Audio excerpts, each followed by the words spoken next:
Black people don't belong in hotels like this. Gerald Hayes, white hotel manager, says it to Olivia Bennett's face. He's authority. She's a black woman. He's decided that's all that matters. Listen, sweetheart. He leans in. Our Windsor suite is $3,000 per night. That's more than black folks like you make in a year. He drops her credit card. I'm doing you a favor. Motel 6 down the street, that's where black women at your income level should stay. 17 guests freeze. She smiles, reaches into her briefcase. He grabs his radio. Security to front desk, black female refusing to leave, claiming she can afford premium suite. Suspicious behavior, need backup now. What this manager doesn't know. What she's holding makes him collapse. His face drains white, knees buckle. This racist just called security on his new boss.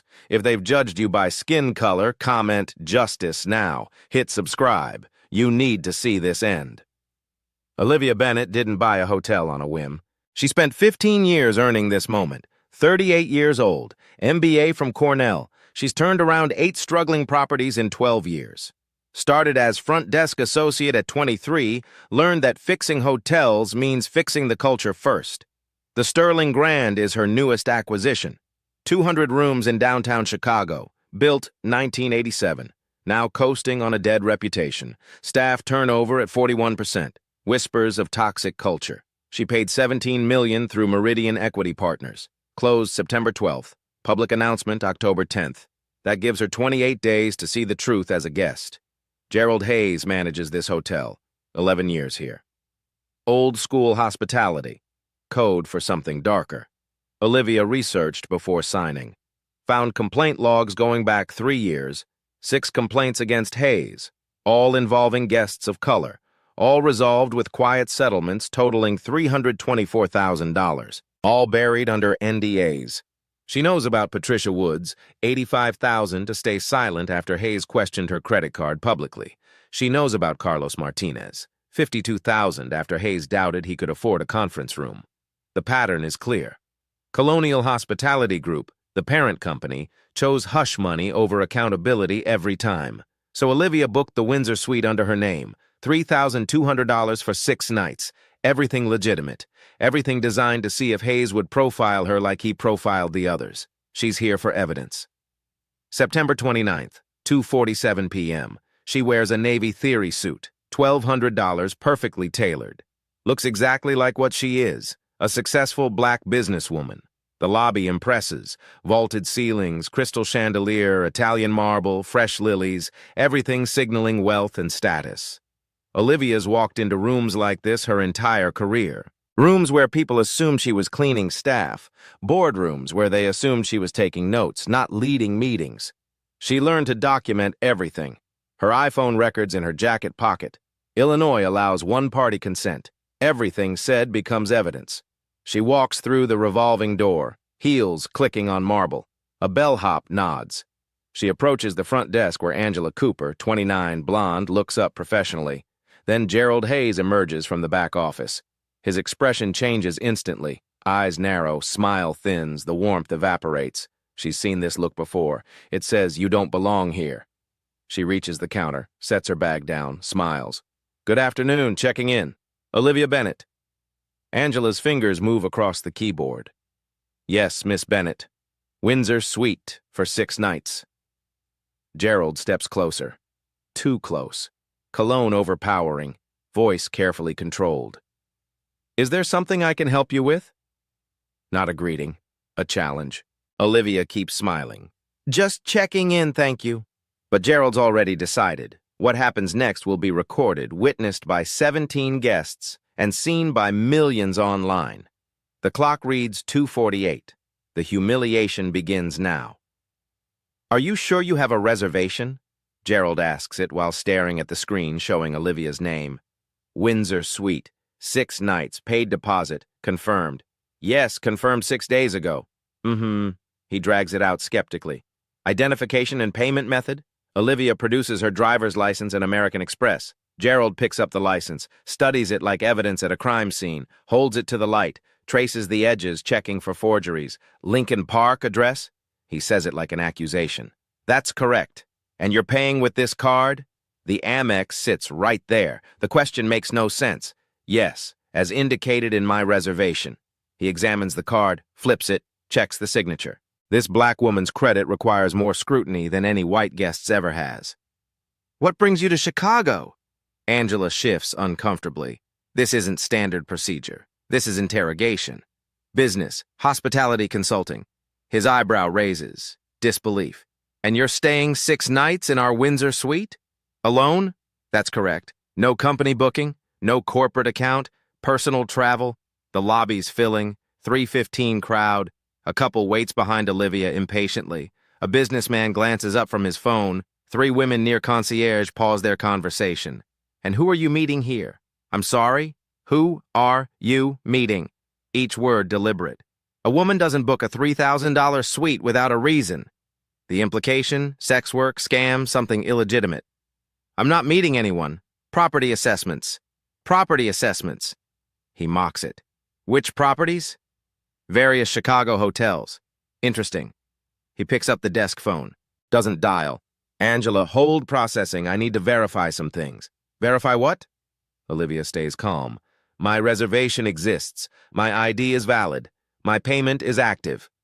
Company policy requires additional verification for high-value reservations. Show me that policy. Silence. Because it doesn't exist. The couple behind Olivia whispers. The businessman watches fully now. 5 more guests notice. Phones stay pocketed, for now. Gerald speaks into the receiver he never dialed. Unusual request. Verification needed. Suite-level guest. Then he reaches for his radio. Click. Security to the front desk. The words drop like stones. Ripples of silence. Angela's face drains color. The couple steps back. The businessman lowers his phone. 3 women stop pretending they're not watching. You're calling security for a confirmed reservation? Standard procedure when something doesn't feel right. What doesn't feel right? My reservation, my ID, my card, or me? She lets that last word sit. Me. My blackness. Gerald doesn't answer. Watches the hallway. Olivia's phone records everything, every word, every pause, every assumption. 3 minutes pass. The lobby dies silent. Everyone watches. 2 security officers appear. Officer Daniels, 50-ish, black, professional. Officer Price, 30s, white. Gerald speaks before they arrive, loud enough for everyone. This black woman claims she has a reservation for our Windsor suite. I need verification. He said it. This black woman. Not this guest. Not Miss Bennett. 17 guests freeze. Some pull out phones, recording. Officer Daniels looks at Olivia, at Angela's screen, back at Gerald. His expression says, this is wrong. Gerald just made his racism everyone's problem. Officer Daniels keeps his voice professional. Ma'am, is there an issue with your check-in? None. I have a confirmed reservation, valid ID, active credit card. Daniels turns to Gerald. Then what's the security concern? Gerald straightens. She's been asking unusual questions. The reservation details seem inconsistent with the typical profile of our suite guests. Translation. Black women don't stay in $3,000 rooms. Ma'am, would you provide additional verification? Olivia could refuse. She's within her rights. But she chooses cooperation, produces everything again. Driver's license, Amex, email confirmation, corporate documentation, everything validates, obviously. Angela speaks quietly. Her reservation's been in the system for 6 days. Everything's legitimate. Gerald ignores her. I need her escorted to the back office for private discussion. Code, remove her from public view. The lobby's transformed into theater. Guests stopped moving. The couple backed up to seating. The businessman recording openly. 3 women abandon pretense. More phones emerge. 5, 7, 10. This goes online within the hour. Everything checks out, Daniels says. His tone carries weight. End this. Gerald doubles down. I'm the general manager. I'm exercising my authority. Escort her to the back office, now. Power move. Pure intimidation. Daniels exchanges a glance with Price. This is wrong. This is racist. This will be a lawsuit. But Gerald signs their paychecks. Ma'am, would you step aside with us momentarily? Olivia sees a black man caught between conscience and employment. She nods. Temporarily. They walk to a small office. Price leads. Gerald follows. Olivia walks between them. Not handcuffed, not restrained, but escorted like a suspect. Every guest watches a professionally dressed black woman removed for checking into a hotel. Someone near elevators. This is messed up. Is she arrested? No, just checking in. Then why? Murmurs spread. Discomfort ripples. Nobody stops it. The back office is small. Gray walls, fluorescent lighting, metal desk. Gerald closes the door, click. He crosses his arms, studies her like evidence. Let's cut through this. What do you really want? Working? Meeting a client? Running a scam? Sex work? Prostitution? Fraud? That's what black women with expensive reservations must be doing. Olivia sits, calm. I want to check into Windsor Suite, room 412, my reservation. That's $3,200 per night. I'm aware. $19,000 for 6 nights. Yes. And you're paying with this. 2 fingers on her card again. My American Express Platinum. Yes. Gerald sets it down. I don't believe you're a legitimate guest, said plainly. No more code. Daniels closes his eyes briefly. That's legal evidence. On what grounds? Manager discretion. 2 words. The same 2 used to bury 6 complaints. The same 2 that cost Colonial $324,000 in settlements. The fluorescent hums. Air conditioning rattles. Sir, Daniels tries. Everything checked out. Her ID is valid. Payment active. Reservation exists. No legal basis to refuse service. I've made my decision. I'm refusing service based on suspicious behavior and inconsistent guest profile. Said it, out loud, with witnesses. Olivia stands, reaches for her briefcase. Gerald tenses. Price's hand moves to his radio. She opens it, pulls out a folder, places it on the desk. Before you refuse service, I'd like to show you something. Her voice unchanged, still calm, but underneath, thunder before the storm. Gerald looks at the folder. Confidence wavers. What is this? Open it. He flips the cover. First document. Acquisition agreement. Sterling Grand Hotel. September 12th, 2024. Purchaser. Olivia Bennett. Equity. 67%. His eyes scan. His brain processes slowly. Color drains from his face. Literally drains. Pink to white in 3 seconds. His mouth opens. No sound. Daniel sees a man's world collapse. Gerald's hand shoots out, grabs the desk edge, knuckles white. His knees buckle. Price moves forward, ready to catch him. Gerald's breathing goes shallow, rapid, chest heaving. Sweat beads form instantly. He tries. Can't. I don't... He reaches for the chair. Misses. Stumbles. Price grabs his elbow. Sir? Price looks concerned. Need to sit? Gerald collapses into the chair. Face gray. Green tinge at edges. Nausea visible. Olivia watches. Doesn't smile. Doesn't gloat. Sir, need medical attention? Daniels asks. Gerald shakes his head weakly. Hands tremble, breathing shallow. Olivia places the second document. Email from Colonial. Subject, welcome to ownership team, September 12th. CC'd to all department heads, including Gerald Hayes. You received this 3 weeks ago. You skimmed it. Didn't read the name. Gerald stares, hand shaking. Third document. Her reservation, Windsor Suite. Olivia Bennett. I booked this to experience how your staff treats guests. You've given me quite an education, Mr. Hayes.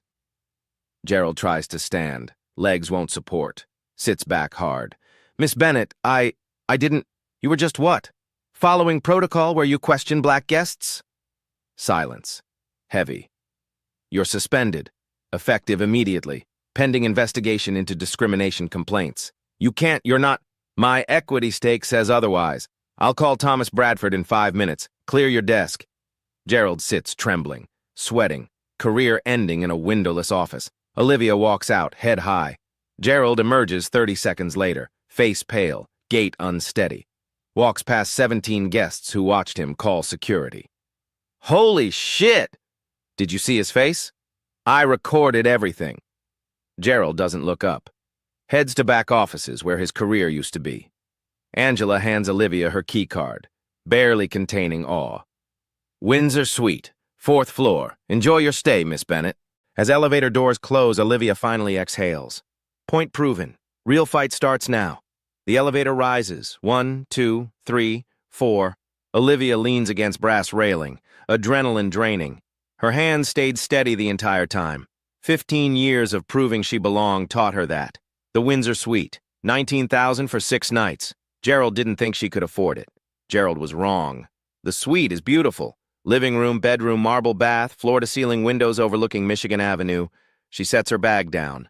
Looks at Chicago's skyline, September sun casting long shadows. Phone buzzes. Rachel Morgan, her attorney. Saw the lobby video, already viral, 2.3 million views. Call me.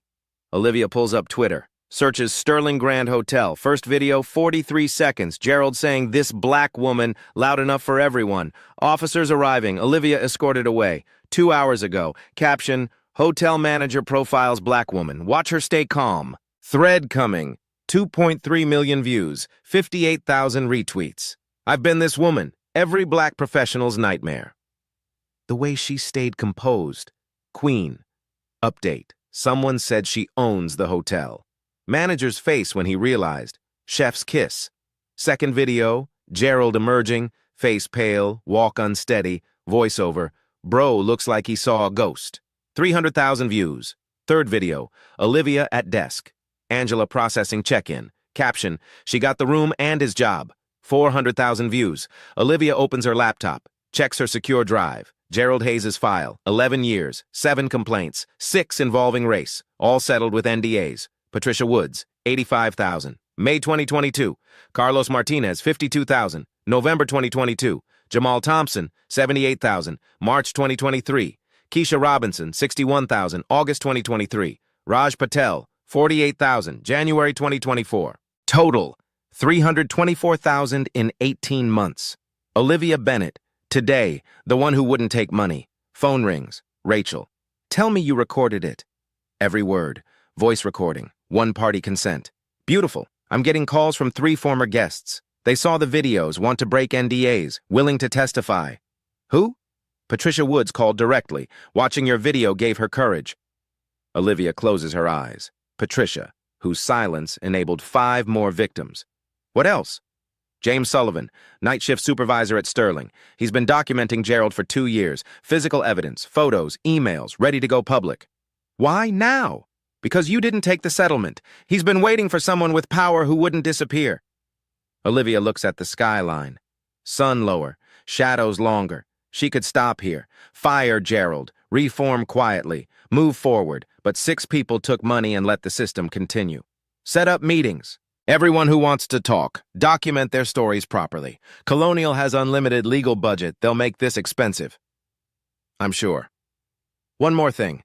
Diane Foster from Chicago Tribune. She's been investigating Colonial for 6 months. Wants an interview. Olivia thinks about Gerald's face. His assumption she couldn't afford this room, couldn't own this building, couldn't have power over him. Tell Diane yes. Give her everything. Rachel pauses. This gets ugly. Personal attacks, threats. They already tried, in my lobby, with witnesses. They hang up. Olivia sits in her $19,000 suite watching Chicago transition to evening. Gerald suspended. Racism documented. Career ending. But that's not justice. That's one man. Justice is Colonial answering for $324,000 in hush money. Justice is 47 hotels changing policy. Justice is the next black woman not getting questioned. That's the fight. Olivia Bennett just declared war. Every racist isn't an anomaly. Every anomaly excused becomes a pattern. Patterns leave receipts. September 30th, morning after. Olivia wakes to 400 messages. The lobby video has 15 million views.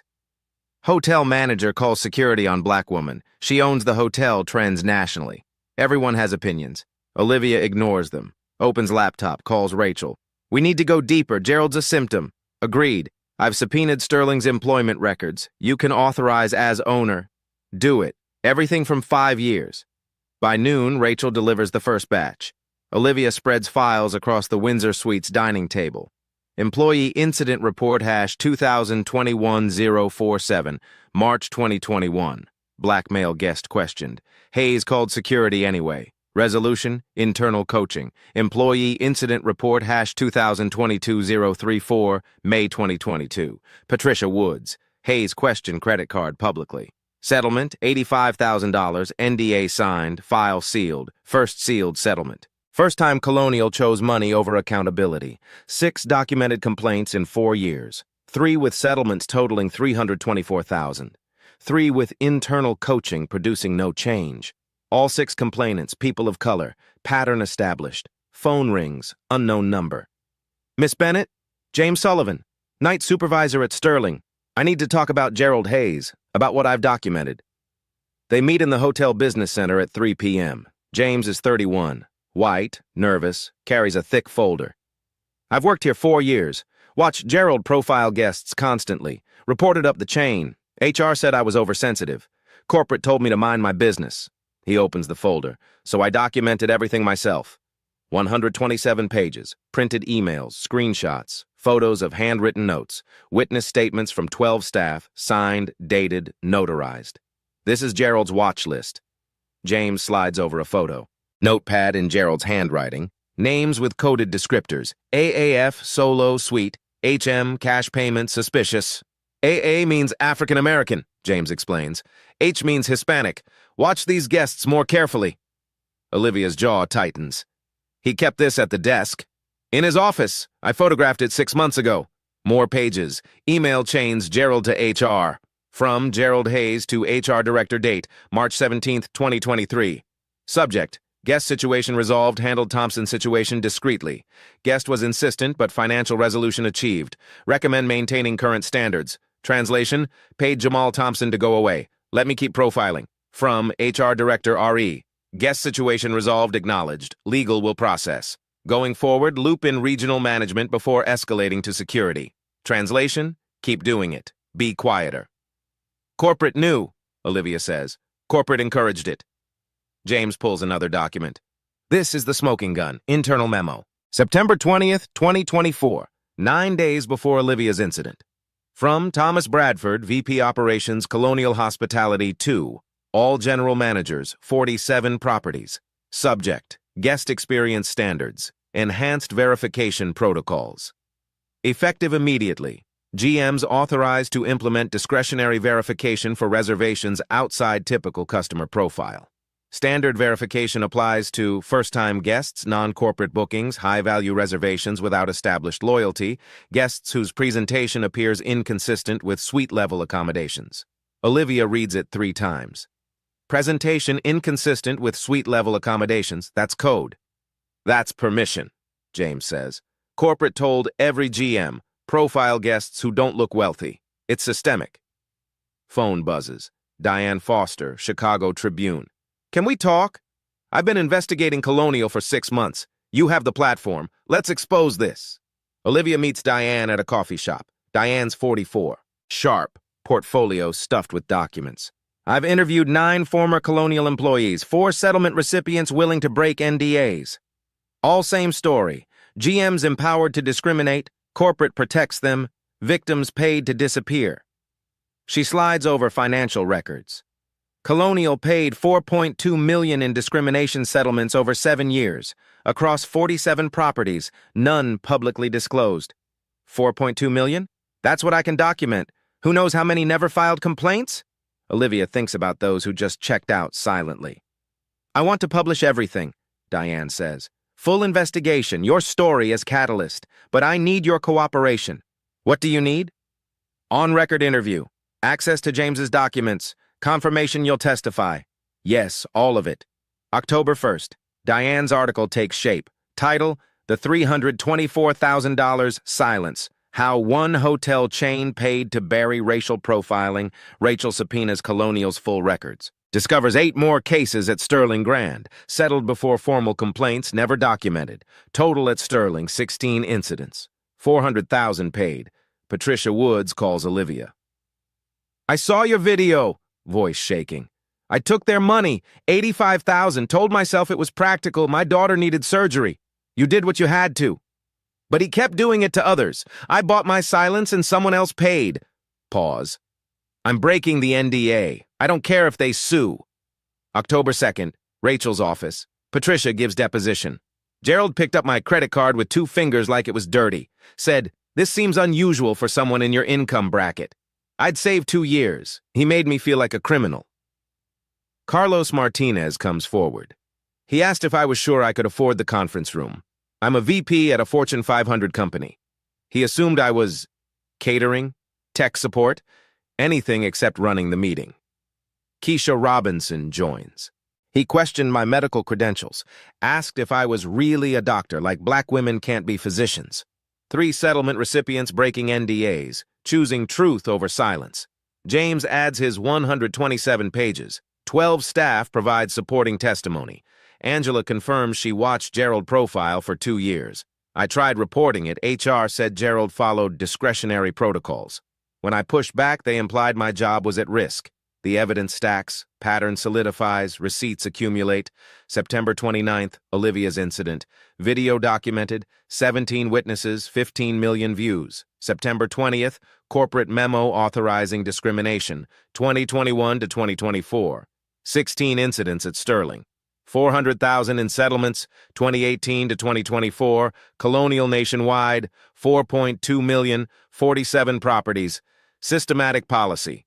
This isn't Gerald being racist. This is Colonial empowering racism, protecting racists, paying victims for silence. October 3rd. Thomas Bradford, VP of Colonial, calls. Miss Bennett, we need to discuss this privately. I don't do private conversations about public discrimination. Gerald followed established protocols. His suspension is premature. We're prepared to offer resolution. What resolution? Reinstate Hayes with training. Provide you $250,000 for improvements.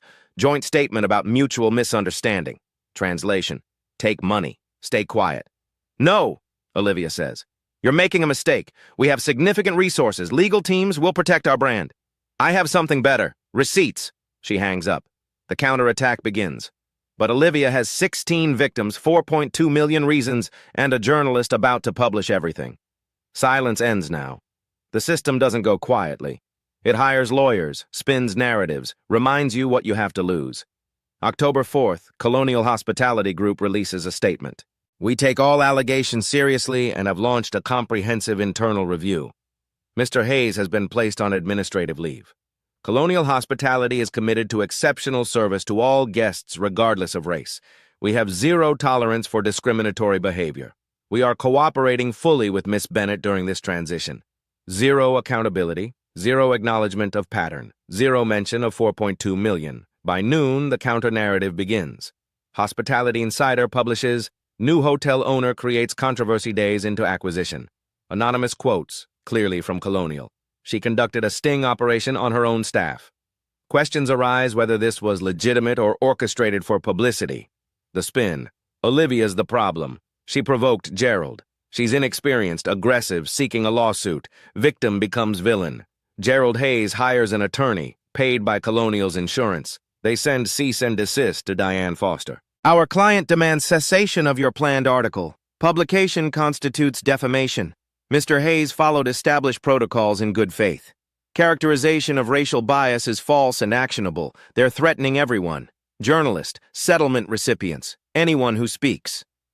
October 5th. One of Olivia's equity partners calls an emergency meeting. Richard Morrison, 63, old money, uncomfortable with controversy. This is bad for business. Hotels.com rating dropped. Bookings down 30%. Corporate accounts canceling. Because I exposed racism? Because you made it public. You could have handled this internally. Instead, you're starting a war. They spent $4.2 million covering discrimination. I don't care. My investors want returns, not controversy. This publicity kills bookings. Settle with Hayes. Settle with Colonial. Move forward. And let them keep discriminating at 46 other properties. Morrison leans back. That's not our problem. Your crusade costs us money. I'm pulling funding if you don't resolve this by October 10th. 5 days. Settle or I sell my stake. He leaves. The threat hangs. Olivia checks numbers. Morrison's right. October reservations down 28%. November cancellations totaling 190,000. Fighting racism is expensive when racists control the narrative. October 6th. Personal attacks begin. Social media harassment, doxing attempts. Home address posted on alt-right forums. Phone number leaked. Hundreds of threats. You people always play victim. Race baiting for attention. Go back where you came from. Death threats vague enough to avoid charges but specific enough to frighten. Her assistant quits. I'm sorry, I can't handle the harassment. Old colleagues distance. Professional contacts suddenly too busy. Nobody wants association with controversy. Isolation crushes slowly. Pressure from all sides. October 7th. Colonial plays their trump card. Gerald Hayes gives Fox News interview, coached, rehearsed, sympathetic. I've dedicated 25 years to hospitality. If my actions offended Miss Bennett, I sincerely apologize. I was doing my job. I follow the same protocols for everyone. Interviewer. Do you believe this is about race? I think Miss Bennett had an agenda. She walked in looking for a problem. Pause. Sad eyes. My career's destroyed over a misunderstanding. My family's suffering. Masterful manipulation. Gerald becomes sympathetic. Olivia becomes aggressive. Local news covers both sides. Hotel manager or target, debate continues. Shows Gerald's interview. Olivia's video. Experts debating whether managers have discretion. False equivalence. Racism versus protocol. Truth drowns beneath both sidesism. October 8th, 11 p.m., Windsor Suite. Olivia sits alone. Legal documents she can't afford. Hate mail that won't stop. The cost of speaking truth. 14 missed calls, half harassment, half press, none support. Financial dashboard shows red everywhere. Revenue down, bookings down, morale down. Fighting costs everything. Phone buzzes, her mother. Baby, is this worth it? You're losing everything. Is it worth it? She thinks about Patricia's voice. I took the money, and he kept hurting others. She thinks about 16 victims who took settlements and disappeared. She thinks about the next black woman who'll face the same profiling. She could settle. Take Morrison's advice. Save her business. Gerald's face flashes. His assumption she couldn't afford the room. His confidence calling security. His shock when reality shattered racism. That shock needs to be permanent. Olivia types email to Diane. Publish everything. I don't care about threats. I'll testify. Whatever it takes. Send. Another to Rachel. They want to fight. File complaints with Illinois Attorney General, EEOC, DOJ. Full investigation of Colonial's corporate practices. Send. She's about to lose investors, lose revenue, possibly lose her hotel. But staying silent costs more. Tomorrow tests that theory. There's a moment in every fight where you ask, am I strong enough? October 9th, 1:30 a.m. Can't sleep. The Windsor Suite costs $3,200 per night. Gerald said people like her don't stay here. Now she owns it and can't afford to keep fighting. Irony tastes bitter. She stands at floor-to-ceiling windows. Chicago sleeps below, lights glowing in darkness. Beautiful. Indifferent.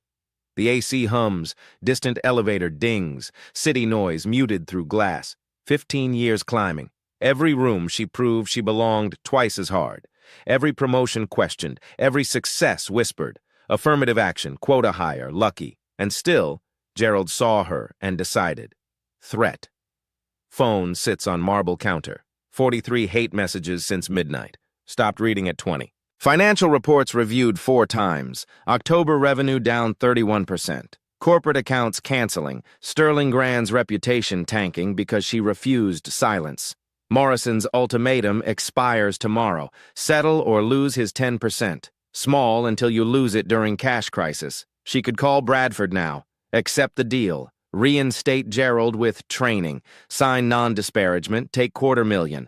Bury this like Colonial buried 16 others. Patricia took $85,000 and her daughter got surgery. Practical survival. How is Olivia's fight different? Pride, principle, privilege she can afford to fight when others couldn't? Mother's text. Baby, is this worth it? Losing investors, bookings, friends, sleep. The business she worked 15 years to build. For what? Gerald's already suspended. Viral video guarantees he'll never work hospitality again. She won, didn't she? But Colonial operates 46 other hotels. Bradford still writes memos. Managers still profile. System still protects itself. One victory doesn't dismantle the machine. She sits on bed's edge, head in hands. First time admitting doubt aloud. I don't know if I can do this. Words echo. Nobody answers. She's carrying 16 sterling victims, $4.2 million of victims nationwide. Every black woman questioned in a lobby. Every professional treated like a criminal. She's carrying all of them, about to drop them. Maybe Morrison's right. Maybe fixing one hotel is enough. Maybe systemic change isn't her responsibility. Maybe survival matters more than justice. Laptop shows bank balance. Legal fees, $78,000. Rachel's retainer, another $50,000 needed. Lost revenue, climbing, math doesn't work, fight costs more than she has. She lies on 1,000 thread count sheets, stares at ceiling, remembers why she bought this hotel.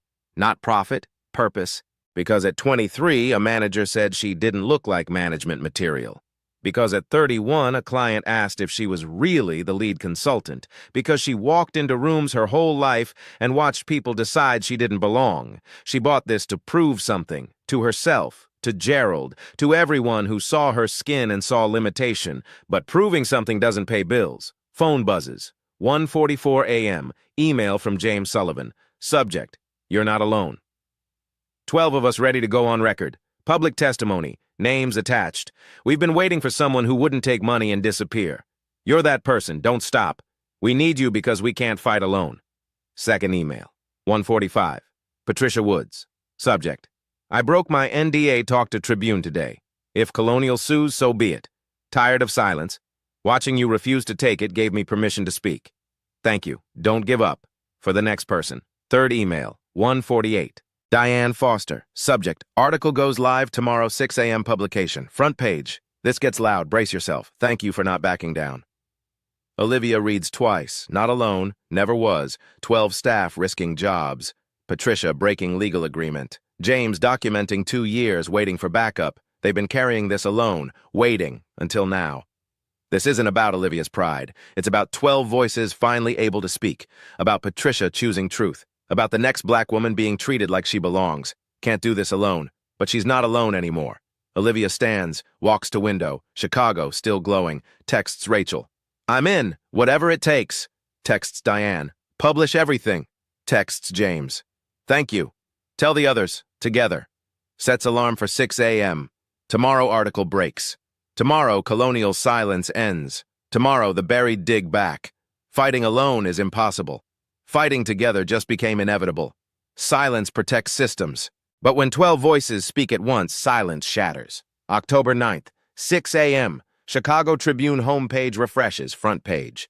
The $4.20 million silence, hotel chain paid to bury racial profiling for 7 years. By Diane Foster. Colonial Hospitality Group operates 47 hotels nationwide.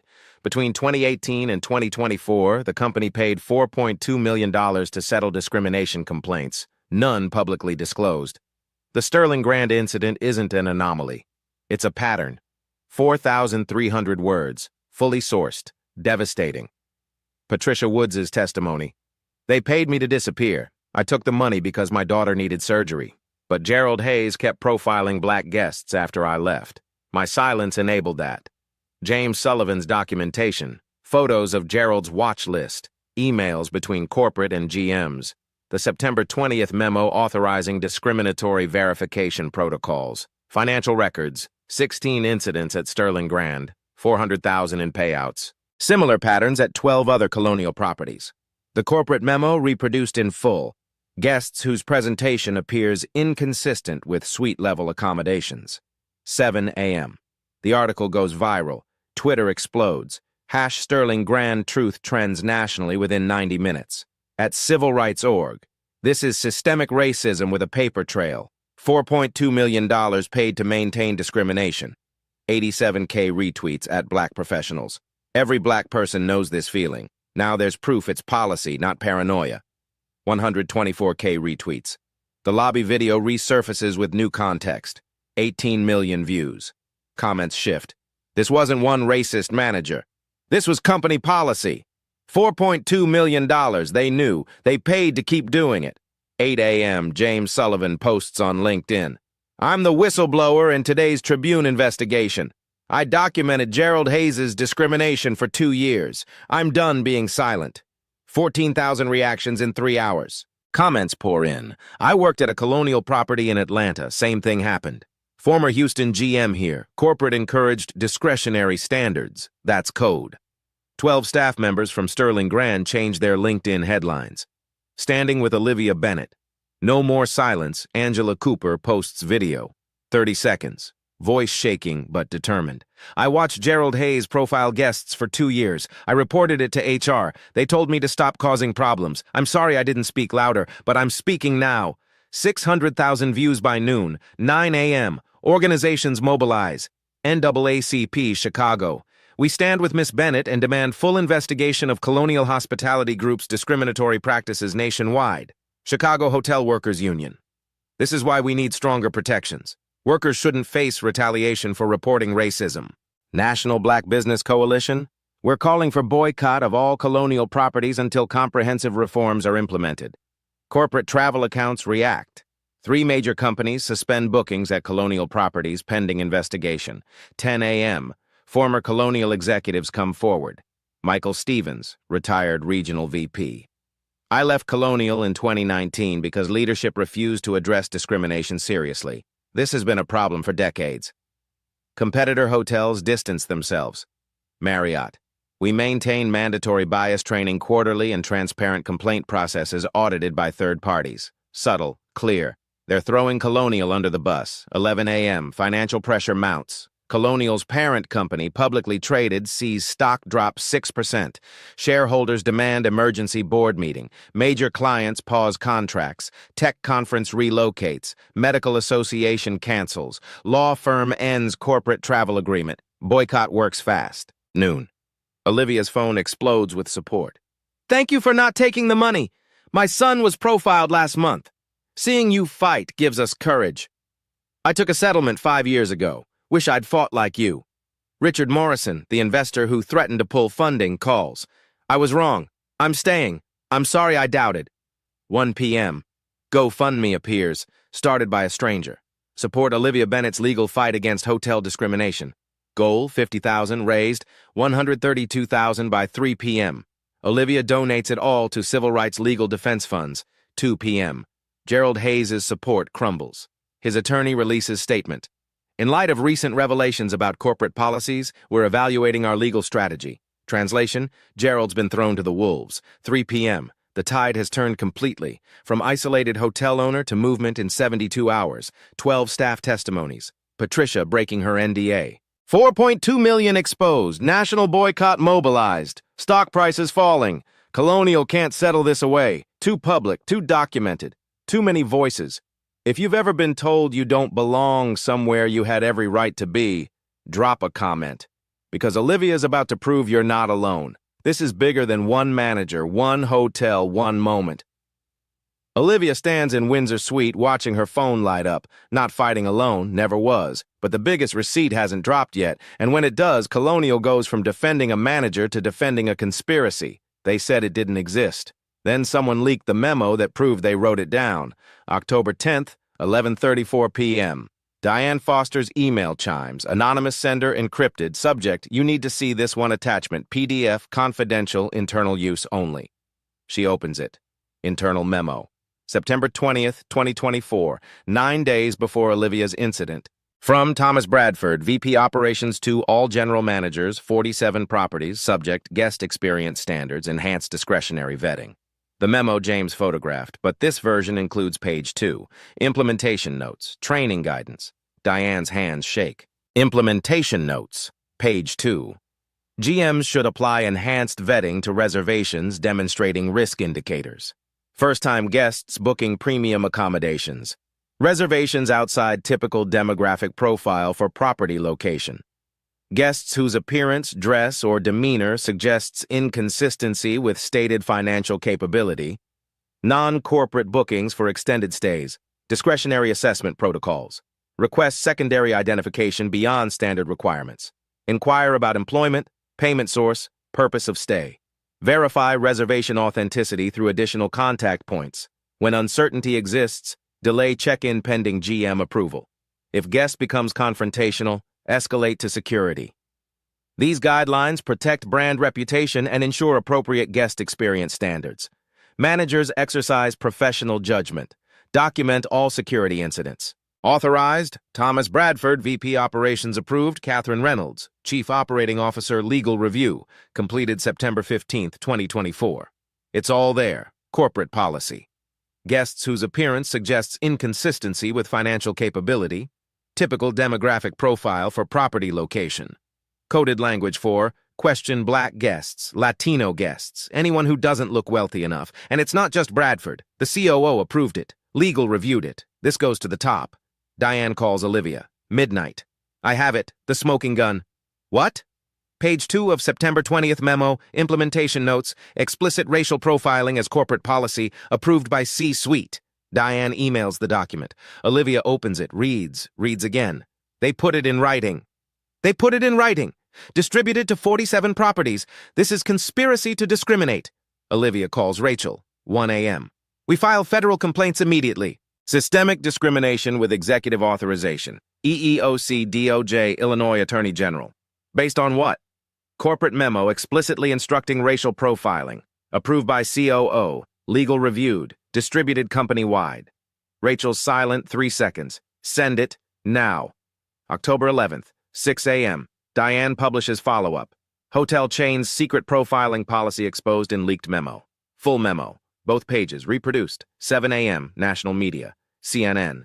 Hotel chain accused of systematic racial profiling policy.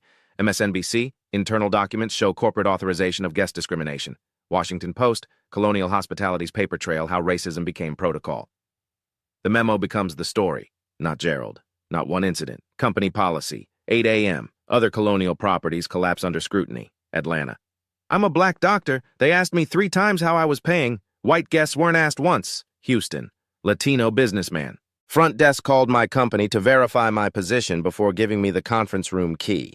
Phoenix. Asian American couple. Manager suggested we'd be more comfortable in a standard room instead of the suite we booked. Pattern across properties. Same protocols, same profiling, same corporate authorization. 9 a.m. Catherine Reynolds, Colonial's COO, issues statement. The referenced memo does not reflect Colonial Hospitality's values. The language was inappropriate and the policy has been rescinded. VP Bradford has been placed on administrative leave. We're conducting comprehensive review. Problem. Memo dated September 20th. Today is October 11th. Active policy 21 days, including when Olivia was profiled. Problem. Legal review completed September 15th, 2024 means lawyers approved it. This was deliberate. Problem. Someone inside Colonial's leadership leaked page 2. Someone knows this is wrong and wants accountability. 10 a.m. The leaker's identity surfaces. Christina Wallace, HR director, 15 years with Colonial, conscience broke. Statement through attorney, I couldn't stomach covering it up anymore. I watched Colonial pay millions to silence victims while promoting managers who discriminated. The September memo was the last straw. Leadership knew it was discriminatory. Legal knew. They did it anyway. Risking her career. Pension, legal retaliation. But she leaked evidence proving corporate conspiracy. Noon. Federal agencies respond. Illinois Attorney General announces investigation into Colonial Hospitality statewide. EEOC confirms reviewing complaints from multiple plaintiffs. DOJ Civil Rights Division. We're monitoring closely. 1 p.m. Shareholders revolt. Emergency board meeting. Stock down 14%. 3 institutional investors demand CEO resignation. Board member resigns. I will not be associated with a company that institutionalized racism. 2 p.m. Boycott intensifies. National Urban League. No events at Colonial Properties until comprehensive reforms verified. 300 organizations sign joint letter demanding Colonial sell all properties or implement independent oversight. 3 p.m. Gerald Hayes' defense evaporates. His attorney withdraws. In light of revelations about corporate policy, we cannot adequately defend Mr. Hayes' actions. Translation. Gerald followed discriminatory orders. He's liable, but so is everyone who gave those orders. 4 p.m. Olivia gives press conference. Hotel lobby. 20 reporters. This memo proves what we've been saying. It's not about bad apples. It's about the tree. Colonial created policy explicitly designed to discriminate. They trained managers to profile. They protected managers who did. Reporter. What do you want? Federal investigation, independent oversight, every settlement recipient released from NDAs, every discriminatory policy eliminated. Every executive who approved this, including COO and legal team, held accountable. Some say you're destroying the company. Olivia looks at camera. I'm not destroying the company. I'm destroying the racism the company built. If the company can't survive without discrimination, it doesn't deserve to survive. Clip goes viral. 40 million views in 12 hours. 5 p.m. Colonial Board announces CEO Catherine Reynolds resigned to pursue other opportunities. Translation? Fired. VP Thomas Bradford terminated for cause. 3 regional directors on administrative leave. Purge begins. 6 p.m. Olivia sits in Windsor suite. Exhausted, vindicated. The memo changed everything. Corporate conspiracy proven, paper trail documented. They wrote it down, now everyone can read it. Justice isn't just coming for Gerald Hayes. Justice is coming for everyone who signed that memo. Accountability isn't a backroom settlement. It's standing under oath and answering for what you did. October 12th, 10 a.m. Chicago City Council Chambers, Business Affairs Committee special hearing. 83 people pack the room. Media fills back rows. Cameras line walls, streaming live. 40,000 watching. Alderman Keisha Robinson, chair, gavels open. We're here because a woman was profiled in a business she owns, but this isn't about one woman. It's about whether Chicago tolerates systemic discrimination in our hospitality sector. First testimony, Olivia Bennett, 10:15 a.m., sworn in. She recounts September 29th. Facts only. Gerald's questions about her address, payment, purpose. Security called for confirmed reservation. Public humiliation. I was questioned because Mr. Hayes saw me and decided I didn't belong, not based on behavior, based on appearance. She introduces the memo. Reads aloud. Guests whose appearance suggests inconsistency with suite-level accommodations.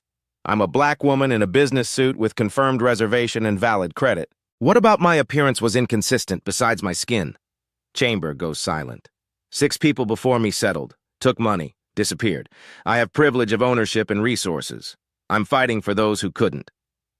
Second testimony, Patricia Woods, 10:35 a.m., hands trembling, voice strong.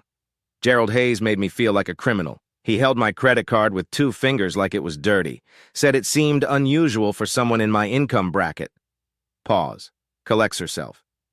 I took $85,000 to stay quiet. Worst decision, not because of money, because people kept getting hurt. How many more Patricias took money and disappeared?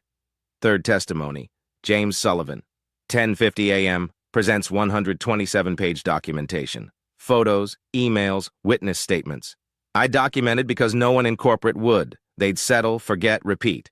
I'm a white man. When I reported discrimination, I was told I was imagining things. Imagine what black staff felt.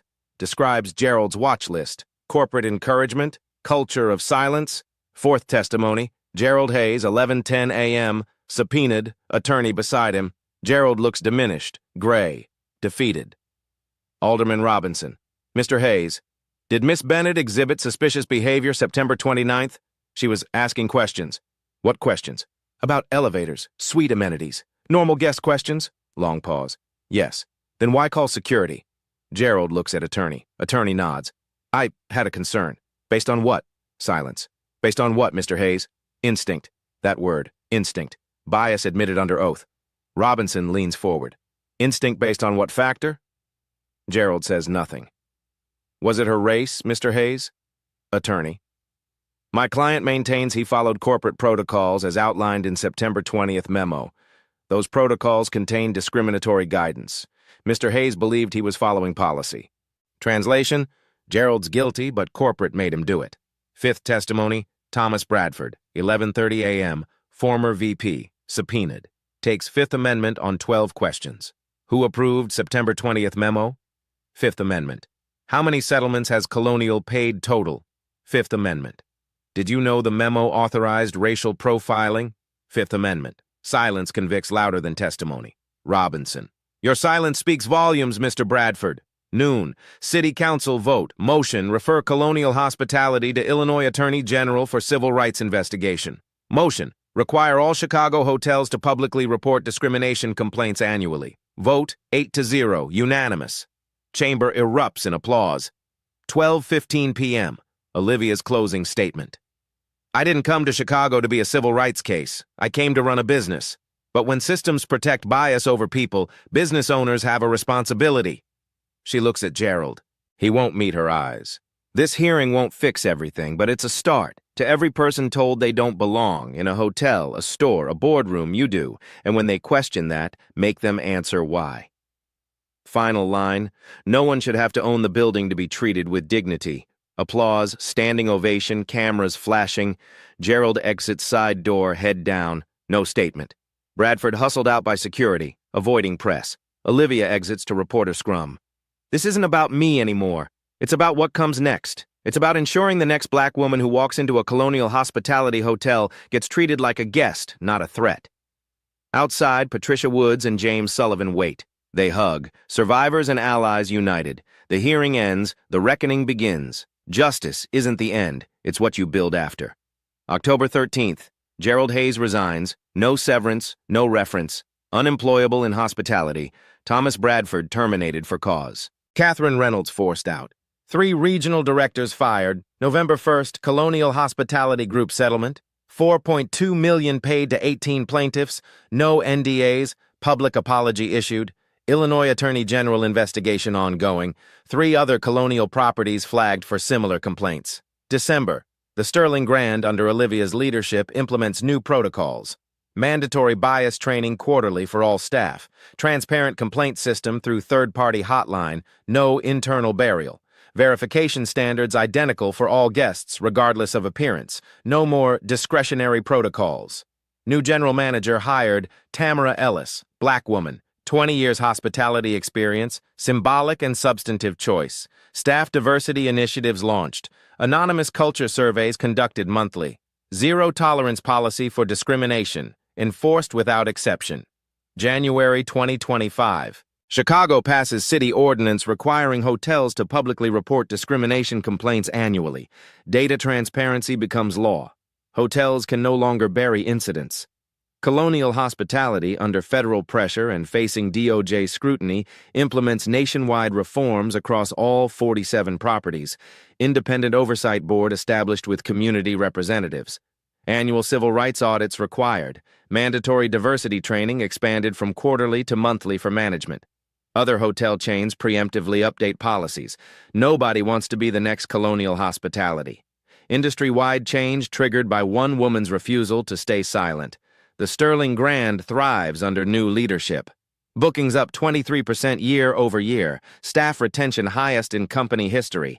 Guest satisfaction scores improve by 31 points. Reviews emphasize welcoming atmosphere and professional, respectful service. Patricia Woods finds new purpose. Partners with NACP to counsel victims of hospitality discrimination.